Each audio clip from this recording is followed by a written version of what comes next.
मिश्रा आपके अपने परिवार कौटिल्य एकेडमी में हार्दिक स्वागत एवं अभिनंदन करता हूं। आशा करता हूं आप अच्छे होंगे और अपनी पढ़ाई को अच्छे से कर रहे होंगे।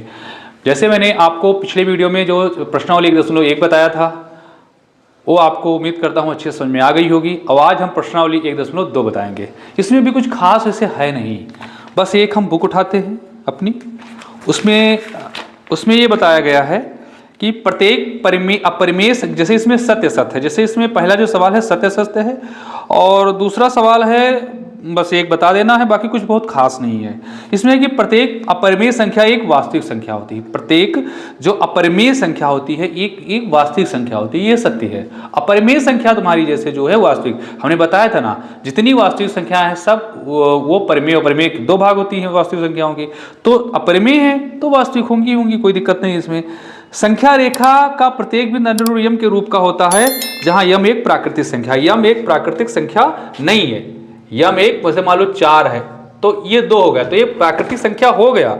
लेकिन अगर इसी हमको 3 लिखें तो 3 क्या प्राकृतिक संख्या होगा? नहीं होगा, तो ये भी असत्य है। तीसरा है कि प्रत्येक वास्तविक संख्या एक अपरिमेय संख्या होती है। प्रत्येक वास्तविक संख्या एक अपरिमेय संख्या होती है, तो प्रत्येक वास्तविक संख्या एक अपरिमेय संख्या नहीं है, क्योंकि 2 एक वास्तविक संख्या है लेकिन अपरिमेय नहीं है।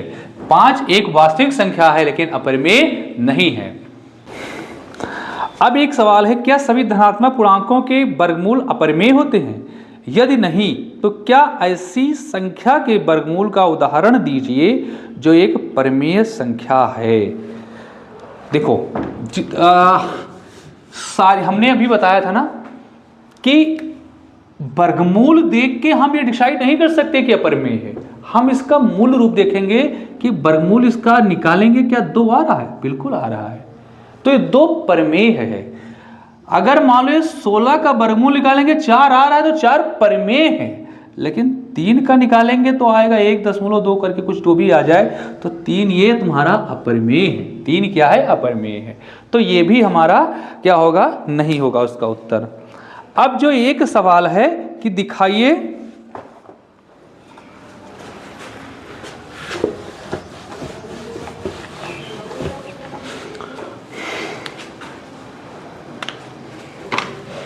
ये क्वेश्चन इसका इंपॉर्टेंट है, दिखाइए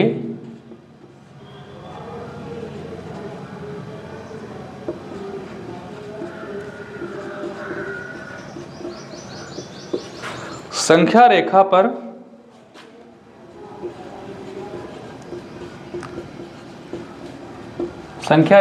√5 को किस प्रकार निरूपित किया जा सकता है।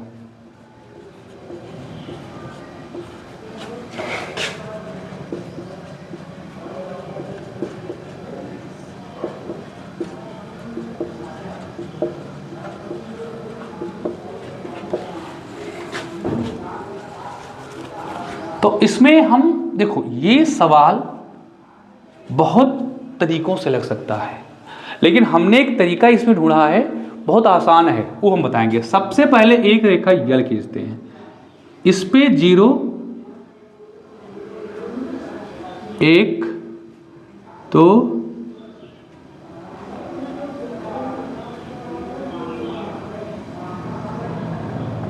3 हम लिख लेते हैं।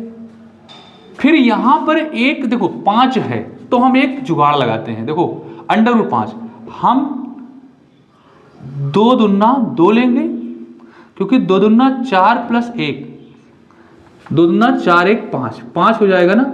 और पाइथागोरस प्रमेय वाले दिमाग से लेंगे 5 और 5 √, जिससे 5 हमको मिल गया तो √, ही मिल सकता है। अगर ऐसे मान लो हो √9 हो, √9 का मतलब नहीं √3 हो, तो हम क्या करेंगे? यहां हम कर लेंगे √3 नहीं, सॉरी, अगर सिर्फ √2 हो तो हम क्या करेंगे? 1 + 1 कर लेंगे, क्योंकि 1 + 1 2, तो इसको √ हम कर सकते हैं। बताएंगे कैसे करेंगे। अगर ये √ यहाँ 10 है तो क्या करेंगे? 3 + 1, 3 × 9 और 1 10, तो इसको भी √10 कर सकते हैं। जो प्रक्रिया हम आपको भी बताएंगे तो उसमें चाहे √5 आए, चाहे √2 आए, चाहे √10 आए, चाहे, अब यही तीन सवाल आते हैं इसी 3 टाइप के, तो इसी में ये तीनों सवाल आपके आ जाएंगे। बस जहां 5 वाला है, बस कैलकुलेशन थोड़ा अलग करना रहेगा। जैसे यहाँ पर अगर हमको 10 अंडर रूट निकालना है तो यहाँ पर हम 3 तक ले जाएंगे, अंडर रूट 2 निकालना रहेगा तो हम मात्र 1 तक ले जाएंगे, अंडर रूट 5 निकालना है हमको तो हम 2 तक ले जाएंगे। बस इतना करना रहेगा, बाकी कुछ नहीं। तो यहाँ हम 2 तक, 2 पर यहाँ टिक लगाएंगे, इसको हम मान लेंगे B। यहाँ पर एक लंब खींचेंगे जिसको मान लेंगे P, और ये हो जाएगा तुम्हारा O। ये वैसे 0 है लेकिन इसको ये OP हो जाएगा। फिर यहाँ से BP को हम मिला देंगे, फिर यहाँ पर एक प्रकार लेंगे, प्रकार की नोक यहाँ, पेंसिल यहाँ, फिर इस पे हम एक चाप खींचेंगे जो यहाँ पर आके मिलेगा। चाप जो खींचेंगे वो यहाँ पर नहीं, यहाँ पर आके मिलेगा, यहाँ पे आके मिलेगा, यही अंडर रूट 5। ठीक है, बस यही अंडर रूट 5 हमारा हो गया। और अगर अंडर रूट और बिल्कुल पटरी से नाप के इसको बनाएंगे, पहले यह लेंगे, फिर यहाँ 0, फिर 1 सेंटीमीटर, फिर 2, फिर 3, फिर 1 सेंटीमीटर, 2 सेंटीमीटर, 3 सेंटीमीटर पे इसको काट लेंगे। अगर हमको अंडर रूट 2 वाला लेना हो तो हम इधर भी 1, इधर भी 1 सेंटीमीटर का ही। और ये जो ओपी है, इसको ओपी सॉरी नहीं मानते, इसको नहीं मानते हैं ओपी, इसको ए मान लें, पी मान लें, और इसको आर मान लें, इसको मान लो हम आर मान लेते हैं। जो एपी है, एपी को हमेशा 1 लिखा रहा, एपी हमेशा 1 रहेगा, एपी। और जो एबी है, सारी कहानी एपी तो हमेशा 1 रहेगा। देखो एपी हमेशा 1 मानेंगे, लेकिन जो सारी कहानी है एबी साइड में। अगर अंडर रूट 2 करना हो तो एबी इधर साइड में हम 1 को मानेंगे। अंडर रूट 10 करना हो तो बी हम 3 तक ले आएंगे, बी को हम कहाँ तक ले आएंगे, 3 तक। अंडर रूट अगर हमको 5 करना हो तो बी को हम 2 तक ले आते हैं। बस यही हमको करना रहेगा। हम लिखेंगे रचना। रचना हमने सबसे पहले क्या किया, एक रेखा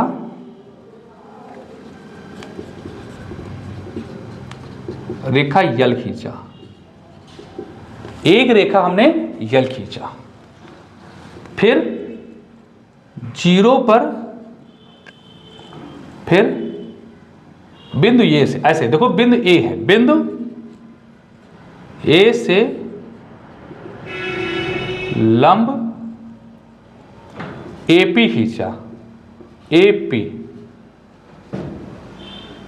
खींचा, जहां एपी बराबर 1 सेंटीमीटर। फिर हमने क्या किया, बिंदु ए से 2 सेंटीमीटर तक, या बिंदु ए से बी तक की दूरी 2 लिया, एरिया। फिर दूरी 2 अभी सेंटीमीटर नहीं है, कोई मात्रक लिया। फिर बीपी को हमने मिला दिया। फिर बी को केंद्र मानकर, बी को केंद्र मानकर एक चाप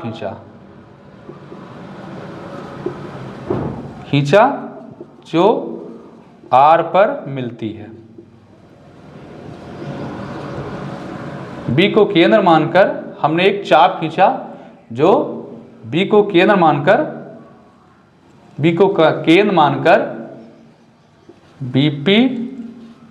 बीपी दूरी का एक चाप खींचा, नहीं सॉरी, बी को केंद्र मानकर बीपी त्रिज्या का एक खींचा जो आर पर मिलती है। तब तो बीपी बराबर ए आर, समीकरण नंबर इसको 1 मान लेते हैं। चूंकि अब इसको हम हल करेंगे, समीकरण नंबर इसको बीपी बराबर ए आर हमारा हो गया, चूंकि त्रिभुज APB एक समकोण त्रिभुज है। क्या है? समकोण त्रिभुज है। तब जहां समकोण त्रिभुज तहां पाइथागोरस प्रमेय। तो पाइथागोरस प्रमेय में हम क्या देखेंगे? वो पहले इसमें कर्ण, इसमें BP है, BP स्क्वायर बराबर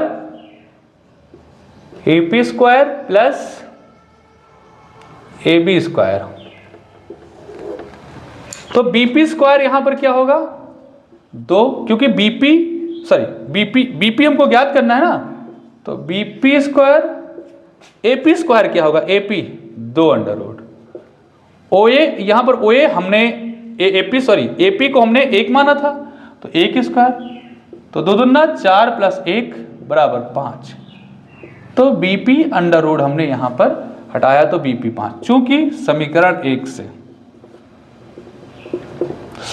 1 से चूंकि BP बराबर AR, अतः BP बराबर अंडर रूट बराबर R बराबर AR। तो जो AR, अतः R बिंदु ही अंडर रूट 5 है। समझ में आ गया? बहुत ही आसान तरीका है। दिखाइए संख्या रेखा पर अंडर रूट 5 को किस प्रकार निरूपित करेंगे। तो हमने सबसे पहले रेखा L खींचा, बिंदु A से लंब AP खींचा, जहां AP बराबर 1 सेंटीमीटर, बिंदु A से B तक की दूरी 2 लिया, बिंदु A से बिंदु B तक की दूरी 2 लिया, 2 यहां पर लिया। अगर मान लो यहां अंडर रूट 10 होता तो हम 3 लेते, अंडर रूट यहां पर 2 होता तो मात्र दूरी 1 लेते यहां पर। ये समझ में आ गया? B को केंद्र मानकर BP त्रिज्या का हमने एक ऐसे चाप खींचा जो यहां जाके मिलेगा। जब पटरी से नाप के बनाओगे पूरा तो यहीं पर मिलेगा। फिर BP बराबर AR हमारा हो गया। अब हमको ये नहीं पता है कि अंडर रूट 5 ये होगा कैसे, तो हम हल करेंगे। जब हम हल करेंगे तो पाइथागोरस प्रमेय डॉट डॉट सारी चीज लगाकर हमको अंडर रूट 5 मिलेगा। तो इससे ये निष्कर्ष निकलता है कि R बिंदु ही अंडर रूट 5 है। तो इसीलिए हम ये दिखा सकते हैं, इस प्रकार हमने दिखाया कि अंडर रूट 5 संख्या रेखा पर किस प्रकार स्थित होता है। तो अब हमारा जो प्रश्नावली 1.2 थी समाप्त हो गई है। अब जो हमारी प्रश्नावली है 1.3, उसको हम अब नेक्स्ट डे पर, मतलब नेक्स्ट दिन उसको हम बताएंगे। देखिए बच्चों, बहुत मेहनत लगती है वीडियो बनाने में। हमने आपसे कुछ दिन पहले बताया था कि 9 वीडियो डालेंगे, लेकिन कुछ टाइम का इश्यू हो गया, नहीं डाल पाए। हम आपके लिए समय निकालते हैं, आपको वीडियो डालते हैं। जो बच्चे दूर दराज के हैं, जैसे जो लड़कियां या जो बच्चे जो दूर से कोचिंग कहीं नहीं कर पाते हैं, या जिनके अगल बगल कोई अच्छी कोचिंग नहीं है, तो हम चाहते हैं कि यूट्यूब पर एक ऐसी क्लास आपको देने का प्रयास कर रहे हैं कि जो आपको रेगुलर क्लास मिले और पेपर तक आपका सारा सिलेबस कंप्लीट हो जाए, स्पेशली NCERT के सवाल जो अक्सर पूछे जाते हैं। तो मेरी मेहनत को देखते हुए कृपया इस चैनल को अपने मित्रों तक शेयर करें, जिससे मेरा भी मनोबल बढ़े और आप लोगों का भी इससे फायदा हो। नमस्कार, मिलते हैं अब नए वीडियो में।